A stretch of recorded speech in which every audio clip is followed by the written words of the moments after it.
Good morning बच्चों, कैसे हो तुम लोग। इधर जो 3-4 दिन की छुट्टियां तुम्हें मिली हैं पूरी तरीके से फ्री। वैसे तो तुम लोग घर पे ही हो, लेकिन क्लासेस चल रही हैं, पढ़ाई हो रही है, एग्ज़ाम्स हो रहे हैं, ये सारे रूटीन वर्क हो रहे हैं। तो खूब तुमने छुट्टियों का एंजॉय किया होगा। अभी अभी तुम्हारे सेकेंड एग्ज़ाम्स यानी जो तुम्हारा प्री बोर्ड है वो ख़त्म हुआ है। लेकिन बच्चों एक बात का मुझे बड़ा अफसोस है कि तुम लोगों ने एग्ज़ाम को सीरियसली नहीं लिया है। जो कॉपियाँ मैं देख रही हूँ उनको देखने से लगता है कि बस पास होने भर के नंबर आगे क्या करना है। लिखने की कोशिश नहीं करी है, सारे क्वेश्चन अटेम्प्ट नहीं किए हैं और बहुत ईमानदारी से पेपर नहीं दिया है।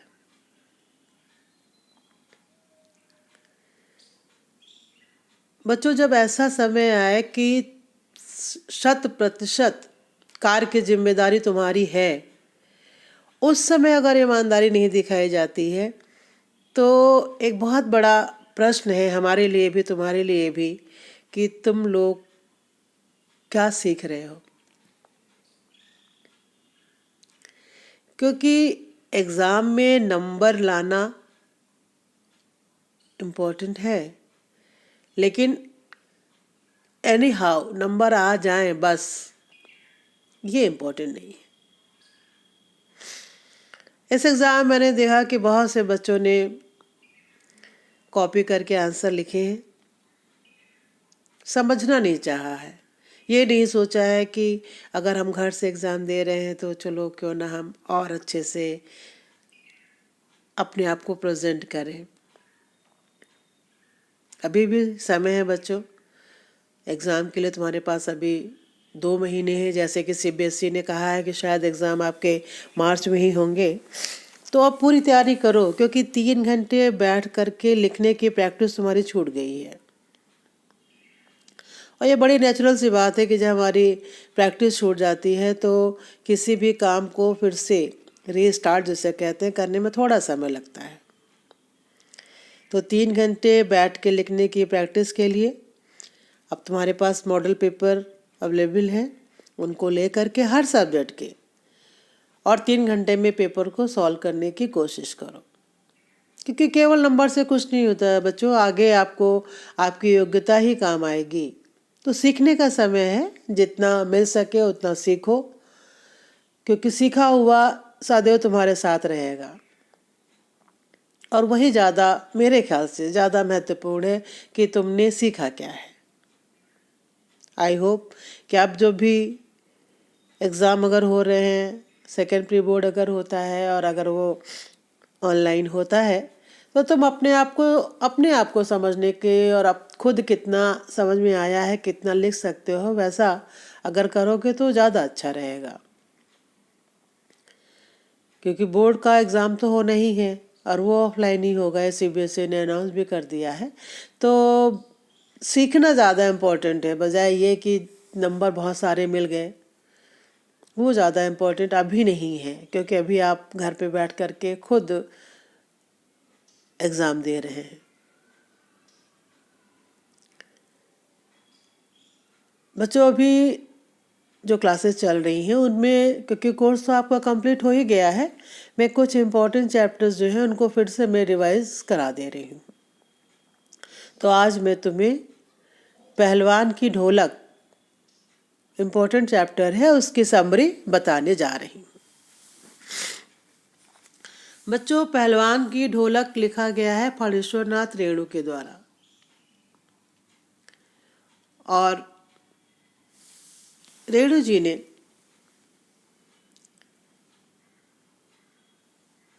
अपनी लेखन शैली के द्वारा जो आंचलिक यानी किसी अंचल किसी क्षेत्र से संबंधित जो सभ्यता संस्कृति है उसको बताने का सदैव प्रयास किया है। पहलवान की ढोलक भी इसी संदर्भ की एक कड़ी है। पात्रों का इतना सुंदर चित्रण किया गया है कि लगता है कि वो सारे पात्र हमारे आसपास के ही हैं। लेकिन कहानी के माध्यम से एक संदेश भी दिया गया है कि समय बदलता है, परिवर्तन जरूरी है, लेकिन परिवर्तन के साथ साथ लोक कलाएं जब लुप्त होने लगती हैं, गायब होने लगती हैं, तो दुख भी होता है। बच्चों पहले जगह जगह घूम करके पपेट शो दिखाया करते थे लोग, बायोस्कोप आता था उसको लोग देखा करते थे। धीरे धीरे चीज़ें अब थोड़ी सी गायब हो रही हैं। क्यों? क्योंकि अब बदलाव है, एंटरटेनमेंट बॉक्स आपके घर में है, जब चाहे जैसे चाहे अपनी सुविधा से अपने मन से हम प्रोग्राम देखते हैं। तो इन चीज़ों का जो स्थान था वो ख़त्म सा होता जा रहा है। और साथ ही साथ दंगल यानी कुश्ती जो हमारे यहाँ की संस्कृति है, उसका स्थान भी अब घोड़े की रेस ने ले लिया है। तो ये कहानी भारत पर इंडिया के छा जाने की समस्या है। गांव की गरीबी में पहलवानी का शौक जो महंगा है, कैसे इसे पूरा किया जाए। और जब महामारी आती है,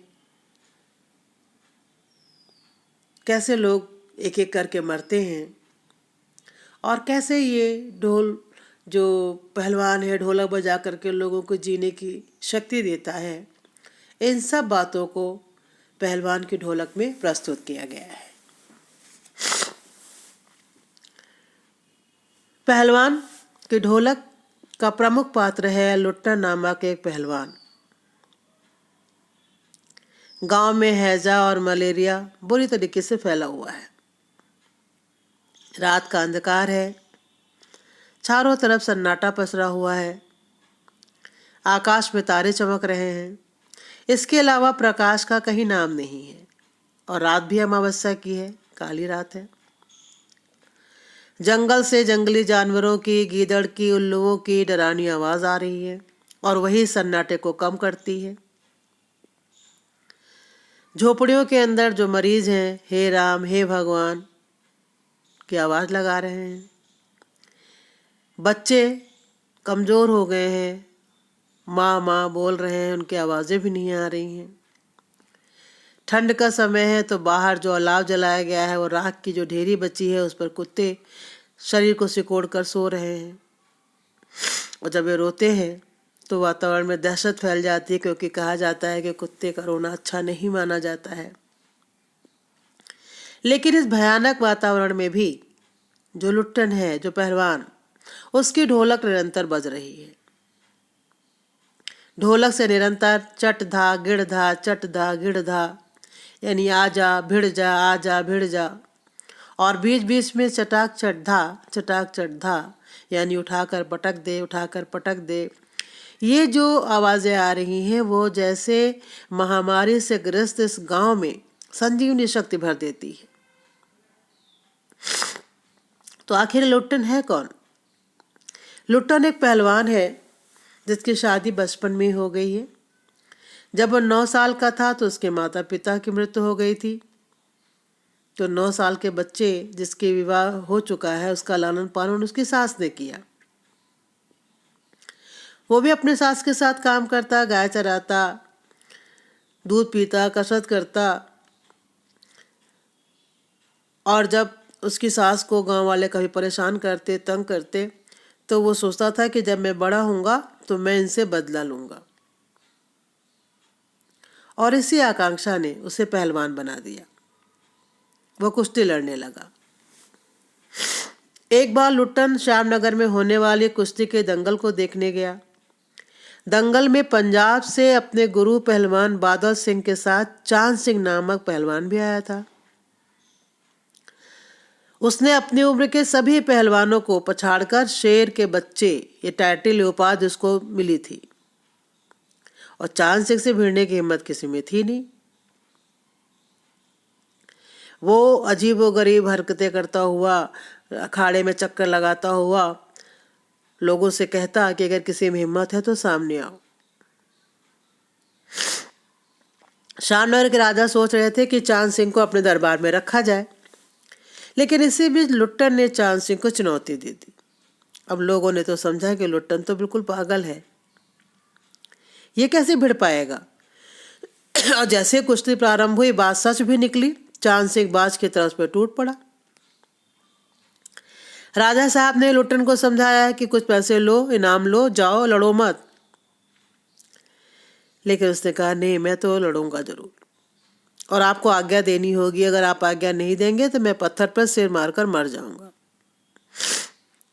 भीड़ जो थी वहां पर बड़ी बेचैन हो रही थी। जो पंजाबी पहलवान थे, जो चांद सिंह की तरफ के थे, वो लुट्टन को गालियां दे रहे थे, और चांद सिंह मुस्कुरा रहा था कि ये तो हारने वाला है ही। लेकिन जब लुट्टन सिंह ने बार बार जिद करी तो राजा साहब ने उसको आज्ञा दे दी। अब जैसे ही दंगल प्रारंभ होने वाला हुआ, बाजे बजने लगे। लुट्टन का ढोल भी बज रहा था। चांद सिंह ने लुट्टन को कस के दबा दिया, उसकी गर्दन पर कोहनी डालकर चित करने की कोशिश की। देखने वाले और चांद सिंह के जो गुरु थे बादल सिंह, चांद सिंह को उत्साहित कर रहे थे, क्योंकि चांद सिंह का नाम तो बहुत पॉपुलर था, सभी जानते थे। नया लुट्टन का नाम तो कोई जानता ही नहीं था। लुट्टन को एक पल को लगा कि वो तो पराजित हो जाएगा, लेकिन तभी उसके कानों में ढोलक की आवाज़, ताक तिना तिरकट तिना की आवाज़ सुनाई दी, और उसे लगा कि ये ढोलक उससे कह रही है दांव काट, बाहर हो जा। और बिल्कुल उसी के आदेश पर लुट्टन ने नीचे से निकलकर चांद सिंह की गर्दन पर कब्जा कर लिया। फिर ढोलक से आती हुई आवाज़ चटाक था। उसे लगा वो कह रही उठा दे, पटक दे, उठाकर पटक दे, और उसने चांद सिंह को जमीन पर दे मारा। ढोलक ने धिनाधिन धिक धिनाधिन की आवाज़ निकाली और उसने चांद सिंह को पल भर में पराजित कर दिया। अब वहाँ खड़ी हुई जो जनता थी, सब माँ दुर्गा की, महावीर की, राजा श्यामनंद की जय जयकार कर रही थी, क्योंकि किसी को लुट्टन का नाम तो पता ही नहीं था जो उसका नाम लेते। लुट्टन ने श्रद्धापूर्वक ढोल को प्रणाम किया और राजा साहब को गोद में उठा लिया। राजा साहब भी बड़े खुश हुए और उन्होंने लुट्टन को अपने दरबार में हमेशा के लिए रख लिया।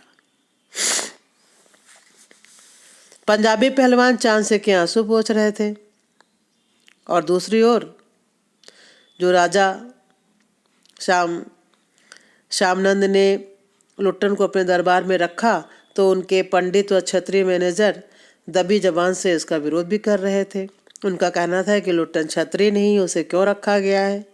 लेकिन राजा ने किसी की बात नहीं सुनी, और लुट्टन ने कुछ ही दिनों में सभी पहलवानों को आसमान दिखा दिया। जिसमें काला खां नाम का एक प्रसिद्ध पहलवान था, वो भी हार गया। क्षेत्र के सभी पहलवान लुट्टन से हार चुके थे। अब लुट्टन सभी के लिए देखने की चीज था। वो मेलों में घुटने तक का लंबा चोगा पहनता, अस्त व्यस्त पगड़ी बांधकर मतवाले हाथी की तरह घूमता चलता। हलवाई के आग्रह पर वो दो सेर रसगुल्ले खा लेता, 8-10 पान एक बार में ही मुंह में रख लेता। बच्चों की तरह आंखों पे रंगीन पेपर जो आते हैं ना, अबरक, उसका चश्मा पहनता, हाथ में खिलौने लिए रहता, मुंह से पीतल की सीटी बजाता और हंसता हुआ घूमता रहता। दंगल में इससे भिड़ने की किसी में शक्ति नहीं थी। यदि कोई लड़ना चाहता भी था तो राजा साहब मना कर देते थे कि नहीं, इससे हम नहीं लड़ना है। और इस प्रकार 15 साल बीत गए। पहलवान की सास और पत्नी मर गई। लुट्टन के 2 बेटे थे। दोनों ही पहलवान लड़के थे और उनको देख के लोग कहते थे कि अपने बाप से भी बढ़कर निकलेंगे। और राज दरबार के इन्हें भावी पहलवान घोषित ही कर दिया गया था। तीनों का भरण पोषण दरबार से हो रहा था। जब कोई पूछता लुट्टन से कि तुम्हारा गुरु क्या कौन है, तो लुट्टन ने लोगों से और अपने बच्चों से भी बताया कि मेरा गुरु कोई आम आदमी नहीं, ये ढोल है। अतः अखाड़े में उतरने से पहले वह ढोल को प्रणाम करता, क्योंकि ढोल की आवाज़ से उसे मोटिवेशन, उसे प्रेरणा मिली थी। उसने अपने लड़कों को भी पहलवानी सिखा दी। अचानक राजा साहब का स्वर्गवास हो गया और उनका बेटा विलायत से लौट करके आया और राजकाज संभालने लगा। उसे दंगल बिल्कुल समझ में नहीं आ रहा था।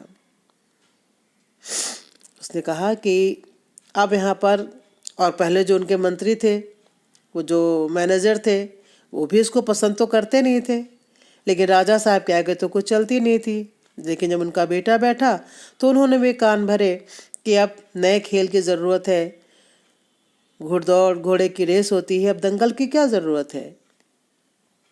और राजकुमार ने तीनों पहलवानों की छुट्टी कर दी। अब तीनों ढोल को कंधे पर रख के गाँव लौट आए।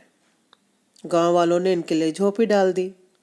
ये वहाँ गांव के नौजवानों को कुश्ती सिखाने लगे। खाने पीने के खर्च की जिम्मेदारी गांव वालों ने ले ली। लेकिन गांव की व्यवस्था ज़्यादा दिन चल नहीं पाई।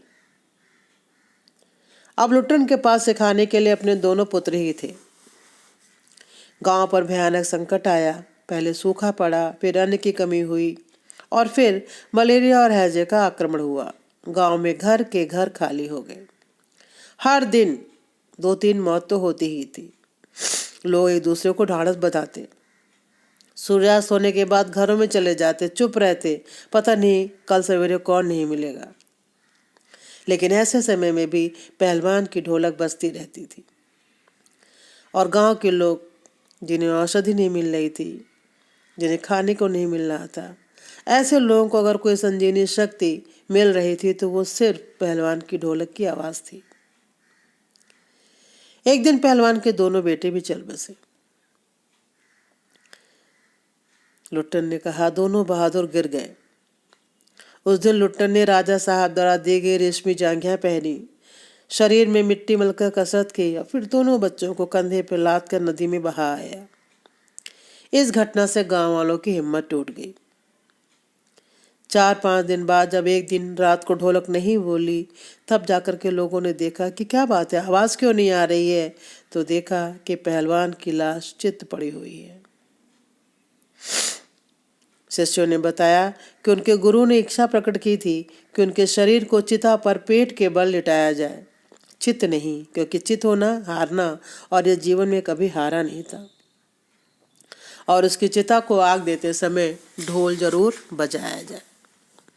और इस तरह से पहलवान का अंत हो गया। तो बच्चों, ये थी कहानी। कहानी के माध्यम से ये बताने की कोशिश की गई है कि जब नई व्यवस्था आती है तो बहुत सी पुरानी व्यवस्था का अंत हो जाता है। लेकिन परिवर्तन के समय जरूर ध्यान देना चाहिए कि हमारी जो लोक कला है उनका अंत ना किया जाए, उनको बचाने का प्रयास किया जाए, क्योंकि हमारी संस्कृति है और अपनी संस्कृति को समाप्त नहीं होने देना है। मुझे उम्मीद है कि पहलवान की ढोलक की जो समरी है वो तुम्हें समझ में आ गई होगी। नेक्स्ट क्लास में मैं तुम्हें इससे संबंधित क्वेश्चन आंसर्स बताऊंगी। ओके बच्चों, थैंक यू।